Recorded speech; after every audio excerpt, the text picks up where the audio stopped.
Bonjour à tous et bienvenue sur notre chaîne YouTube. Aujourd'hui, nous allons explorer 10 choses fascinantes à connaître sur Alassane Ouattara, le président de la Côte d'Ivoire. Assurez-vous de rester jusqu'à la fin pour découvrir des anecdotes surprenantes. Mais avant de commencer, n'oubliez pas de vous abonner et d'activer la cloche de notification pour ne pas manquer nos prochaines vidéos. Bon visionnage.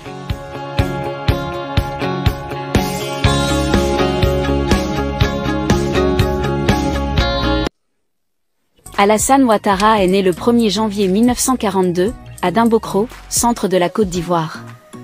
Après l'obtention d'un master en économie en 1967, Alassane Ouattara fait son entrée au sein du Fonds monétaire international, FMI, en tant qu'économiste dès 1968. En mai 1972, il décroche un doctorat d'État en sciences économiques, puis intègre la Banque centrale des États de l'Afrique de l'Ouest, BCEAO, en 1973. Il devient alors directeur des études à Paris, puis à Dakar. Parallèlement, Alassane Ouattara est nommé conseiller spécial du gouverneur. Dès 1982, il devient vice-gouverneur de la BCEAO. Il retourne au FMI en tant que directeur Afrique en 1984, puis prend la tête de la BCEAO en avril 1988. Le 7 novembre 1990, Alassane Ouattara est nommé Premier ministre de la Côte d'Ivoire sous la présidence de Félix Houphouët-Boigny.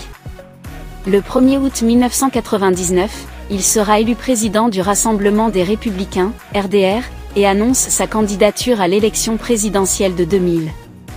Le pouvoir en place lance un mandat d'arrêt contre Alassane Ouattara pour faux sur l'identité et usage de faux documents administratifs. Alors exilé en France, il retourne en Côte d'Ivoire le 24 décembre 1999, à la prise du pouvoir par les militaires. En 2010, l'homme d'État obtient 54,1% des voix au second tour de l'élection présidentielle. Le Conseil constitutionnel invalide les résultats dans 7 départements du Nord et dénonce des fraudes. Alassane Ouattara sera officiellement élu après l'arrestation de Laurent Gbagbo, puis réélu dès le premier tour de l'élection présidentielle avec 84% des voix en 2015. Il se tient candidat à l'élection présidentielle de 2020 à la suite du décès du Premier ministre Amadou Gon Coulibaly, alors candidat de la majorité présidentielle. Il est élu directement au premier tour avec 95% des voix. Arrivé au pouvoir en avril 2011 au terme d'une crise post-électorale qui aura fait plus de 3000 morts, le chef de l'État actuel, Alassane Ouattara a fait des réalisations, qu'on doit avoir l'honnêteté de lui reconnaître. Il a fait des routes, des ponts, il a fait des écoles, des hôpitaux. Ce qui fait dire à ses partisans qu'il est le champion qui a mieux fait en 10 ans que les autres présidents en 50 ans. Mais avec le recul, force est aussi de reconnaître que l'homme a fait des promesses des plus faramineuses qu'il n'a jamais tenues, du moins jusque-là. La non-tenue de ces promesses a une répercussion désastreuse sur la vie des Ivoiriens qui croupissent aujourd'hui sous la misère, là où l'on brandit une croissance parmi les plus fortes du monde.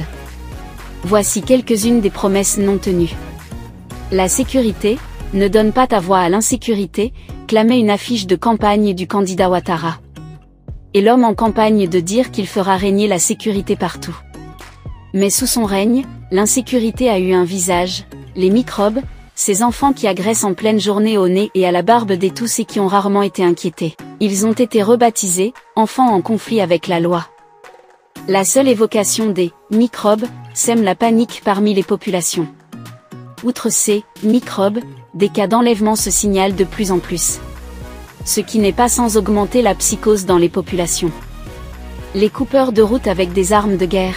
La réconciliation, en créant la commission Dialogue, Vérité et Réconciliation qu'il avait confiée à Charles Konan Banny, le président Ouattara disait qu'il avait à cœur de faire en sorte que toutes les causes et les conséquences des crises politico-militaires qui ont secoué le pays soient passées au crible et qu'autour des valeurs de fraternité, les Ivoiriens se retrouvent et soient réconciliés.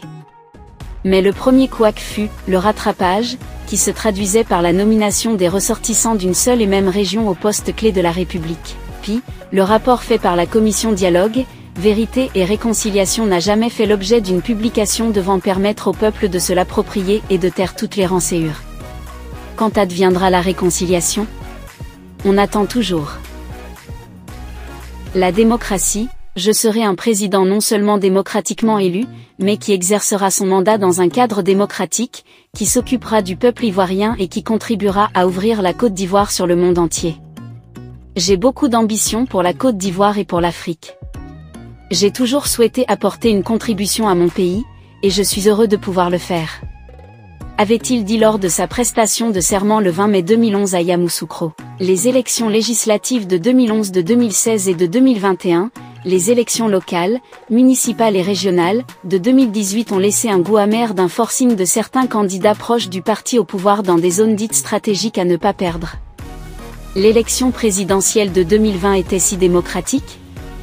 Une commission électorale décriée mais maintenue, un découpage électoral que beaucoup disent faire la part belle au parti au pouvoir, un conseil constitutionnel taxé d'impartial par l'opposition, que dire de tout cela?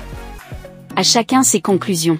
La réconciliation, en créant la commission Dialogue, Vérité et Réconciliation qu'il avait confiée à Charles Konan Banny, le président Ouattara disait qu'il avait à cœur de faire en sorte que toutes les causes et les conséquences des crises politico-militaires qui ont secoué le pays soient passées au crible et qu'autour des valeurs de fraternité, les Ivoiriens se retrouvent et soient réconciliés.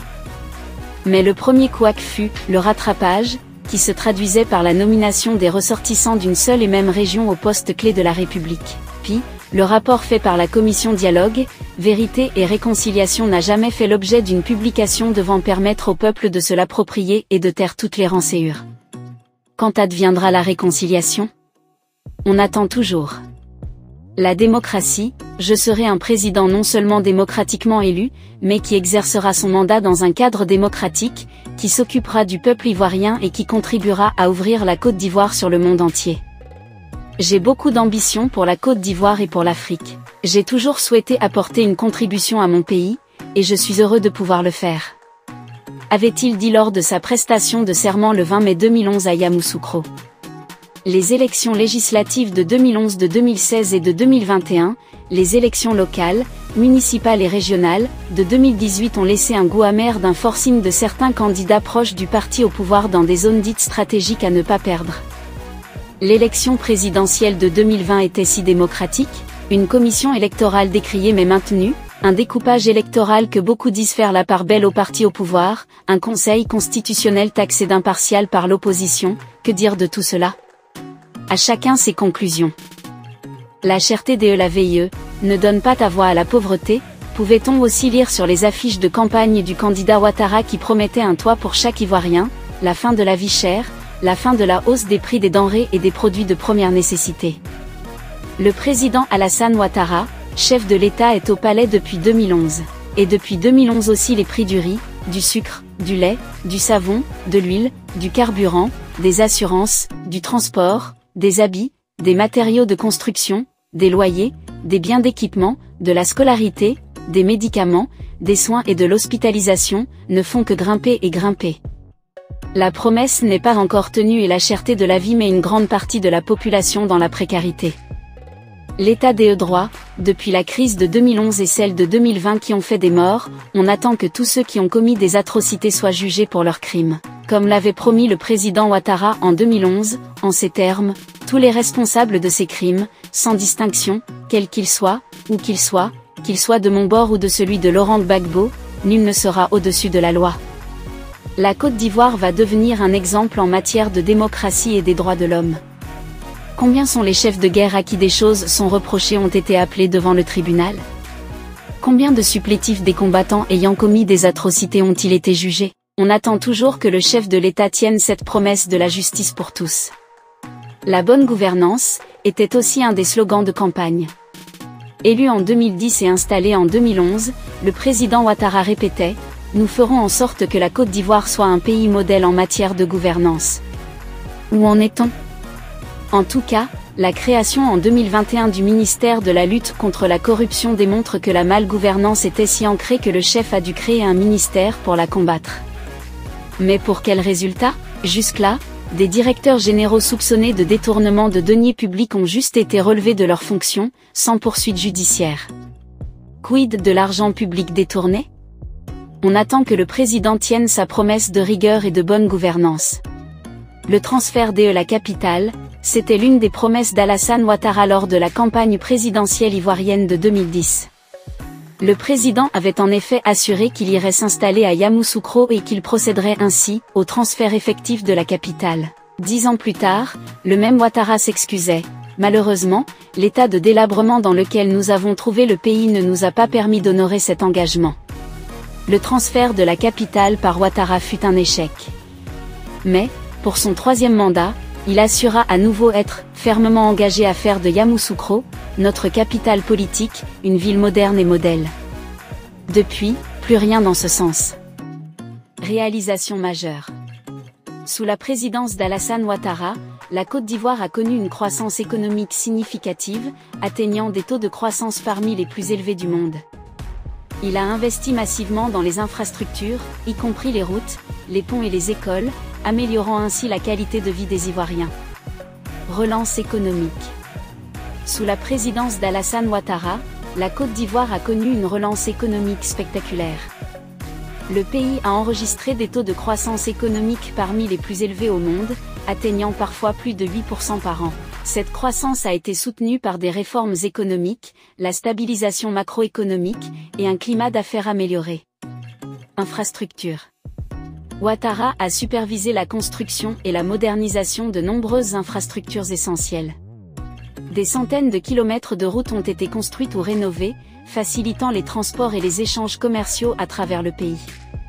Des ponts importants, comme le pont Henri Konan Bédié à Abidjan, ont été construits pour désengorger le trafic et améliorer la connectivité urbaine. Énergie. Le secteur énergétique ivoirien a également été transformé sous son mandat. La capacité de production électrique a été considérablement augmentée, permettant au pays de répondre aux besoins croissants de la population et des industries. Des projets de centrales électriques ont été lancés pour diversifier les sources d'énergie, incluant l'énergie thermique et hydroélectrique. Éducation. Des efforts significatifs ont été faits pour améliorer l'accès et la qualité de l'éducation. De nouvelles écoles ont été construites, des enseignants recrutés et formés, et des programmes scolaires modernisés. L'objectif était de réduire le taux d'analphabétisme et de préparer la jeunesse ivoirienne à une économie moderne et compétitive. Santé. Ouattara a initié plusieurs projets pour améliorer le système de santé publique. De nouveaux hôpitaux et centres de santé ont été construits, et les infrastructures existantes modernisées. Des campagnes de vaccination et des programmes de prévention contre des maladies comme le paludisme et le VIH/Sida ont été intensifiés. Agriculture. L'agriculture, un secteur clé de l'économie ivoirienne, a bénéficié de nombreuses réformes. Des programmes de soutien aux agriculteurs ont été mis en place, incluant l'accès au crédit, la formation et l'amélioration des techniques agricoles. Le but était d'accroître la productivité et de diversifier les cultures pour réduire la dépendance aux produits comme le cacao. Modernisation urbaine. Les villes ivoiriennes, notamment Abidjan, ont vu d'importantes initiatives de modernisation. Des projets de développement urbain ont été lancés pour améliorer les infrastructures de transport, assainir les quartiers et renforcer les services publics. L'objectif était de rendre les villes plus vivables et attractives pour les investisseurs. Les discours mémorables. Parmi ces discours mémorables, celui prononcé lors de son investiture en 2011 reste gravé dans les mémoires. Il a appelé à la réconciliation nationale et à l'unité, soulignant la nécessité de tourner la page des conflits et de se concentrer sur le développement et la paix. Discours d'investiture, 2011. L'un des discours les plus emblématiques d'Alassane Ouattara est son discours d'investiture en mai 2011. Après une crise post-électorale intense, Ouattara a appelé à la réconciliation nationale et à l'unité. Il a insisté sur la nécessité de tourner la page des conflits et de se concentrer sur le développement du pays. Nous devons pardonner les offenses du passé et construire ensemble une Côte d'Ivoire unie, démocratique et prospère, a-t-il déclaré. Discours à la nation, fête de l'indépendance 2013. En 2013, lors de la célébration de la fête de l'indépendance, Ouattara a prononcé un discours qui a touché de nombreux Ivoiriens. Il a mis en avant les progrès réalisés en matière de reconstruction et de développement économique, tout en reconnaissant les défis à venir. Notre pays a fait des progrès remarquables, mais nous devons continuer à travailler ensemble pour assurer un avenir meilleur pour tous, a-t-il souligné. Discours aux Nations Unies, 2015. Lors de son discours à l'Assemblée générale des Nations Unies en 2015, Alassane Ouattara a mis en lumière les efforts de la Côte d'Ivoire pour promouvoir la paix et la stabilité régionale. Il a également plaidé pour une coopération internationale accrue pour lutter contre le terrorisme et le changement climatique. La paix et la sécurité sont des préalables indispensables au développement durable.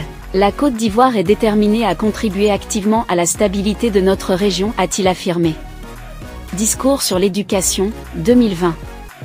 En 2020, Ouattara a prononcé un discours marquant sur l'éducation, soulignant les efforts du gouvernement pour améliorer le système éducatif et préparer la jeunesse ivoirienne à un avenir prospère.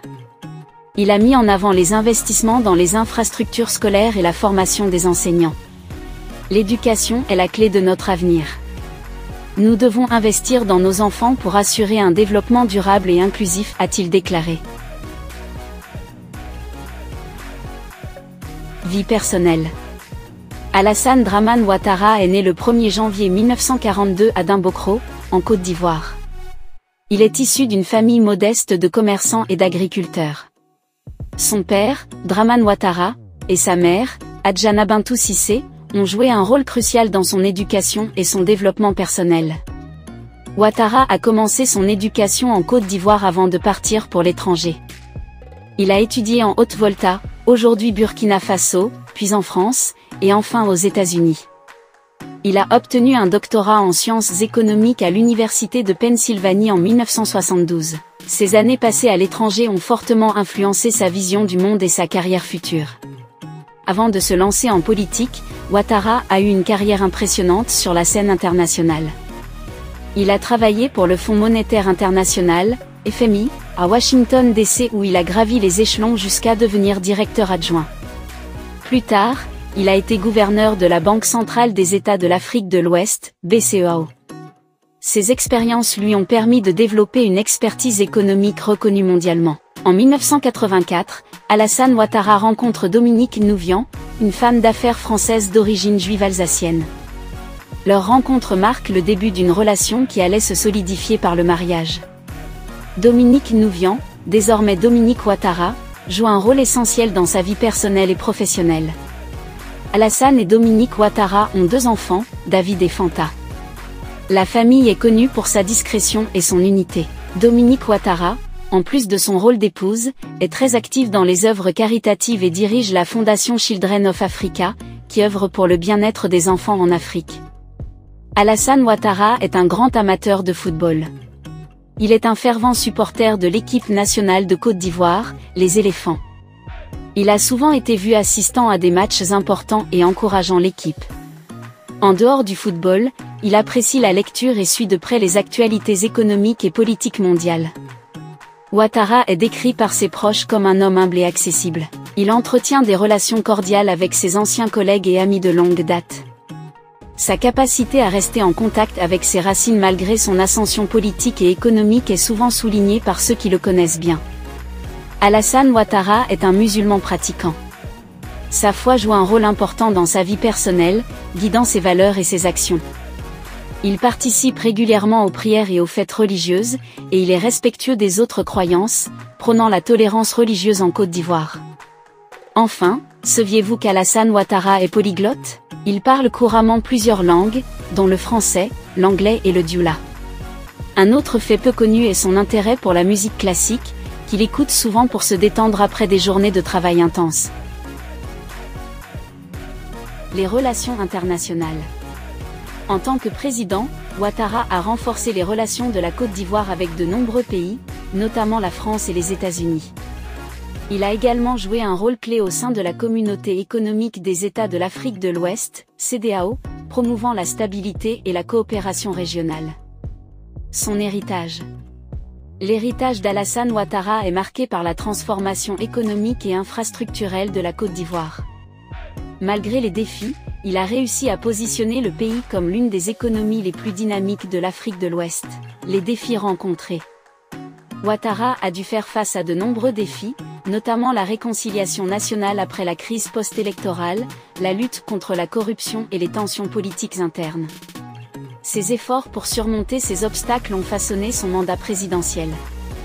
Anecdotes inconnues. Enfin, saviez-vous qu'Alassane Ouattara a été contraint de vivre en exil pendant plusieurs années avant de revenir en Côte d'Ivoire pour se présenter aux élections présidentielles? Ou encore qu'il a été désigné par ses partisans comme le « père de la Renaissance ivoirienne » en raison de ses contributions au développement du pays. En conclusion, voilà, C'était 10 choses à connaître sur Alassane Ouattara. J'espère que vous avez appris quelque chose de nouveau aujourd'hui. Si vous avez aimé cette vidéo, n'oubliez pas de liker, de vous abonner et de cliquer sur la cloche pour ne pas manquer nos prochaines vidéos. Merci de nous avoir regardés et à très bientôt sur notre chaîne.